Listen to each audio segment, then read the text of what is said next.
Good evening সবাইকে। আরেকটা blog নিয়ে তোমাদের কাছে চলে এসেছি। আমি লিপিকা, আমার ছোট্ট ইউটিউব চ্যানেলে তোমাদের সবাইকে স্বাগত। আজকে যে জিনিসটা একটা ছোট্ট ঘটনা দিয়ে শুরু করি। হরিণ দেখেছেন? হরিণ, হ্যাঁ হরিণ, বাঘ। হরিণ যখন দৌড়য় তখন আমরা কিন্তু জানি ও 23 হাত দৌড়ায়, আর বাঘ যখন দৌড়য় তখন কিন্তু 22 হাত দৌড়ায়। 1 হাত বেশি দৌড়ায় কিন্তু হরিণ। তো এক্ষেত্রে যখন বাঘ শিকার ধরে তখন কিন্তু হরিণের পেছনে যখন দৌড়চ্ছে, হরিণ কিন্তু 23 হাত এগিয়ে যাচ্ছে। তা সত্ত্বেও কিন্তু বাঘ হরিণকে শিকার করে। কেন জানেন?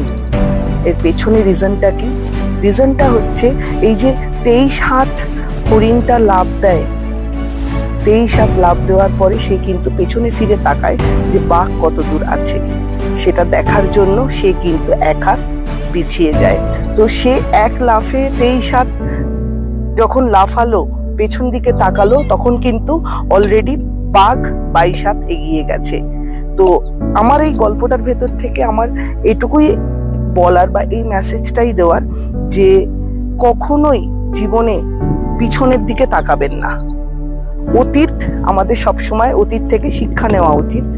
অতীত আমাদেরকে শিক্ষা দেয়, লার্নিং প্রসেস মধ্যে পড়বে। অতীতকে ধরে বসে থেকে আমাদের কিন্তু প্রেজেন্টকে বা ভবিষ্যৎকে চালালে কখনোই সফলতা আসবে না। তো এই হরিণের মতন কিন্তু 23 হাত যে আমি লাফালো হরিণ, তা সত্ত্বেও কিন্তু বাঘ তাকে শিকার করে ফেলে। তো এই জন্যই আমার এটা বলার যে কোনো সময় কখনোই অতীতকে নিয়ে বেশি ভাববেন না।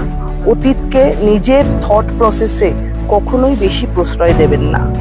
আর অতীত থেকে যে লার্নিংটা নিয়েছেন বা যে লার্নিংটা হয়েছে সেটাকে প্রেজেন্টে ইউজ করুন, সেটাকে ভবিষ্যৎটাকে ভালো করার জন্য সেটাকে ইউজ করুন। ভিডিওটা কেমন লাগলো অবশ্যই আমাকে জানাবেন। ভালো লাগলে চ্যানেলটা লাইক আর সাবস্ক্রাইব করে দেবেন। সবাই ভালো থাকবেন, সুস্থ থাকবেন। নমস্কার।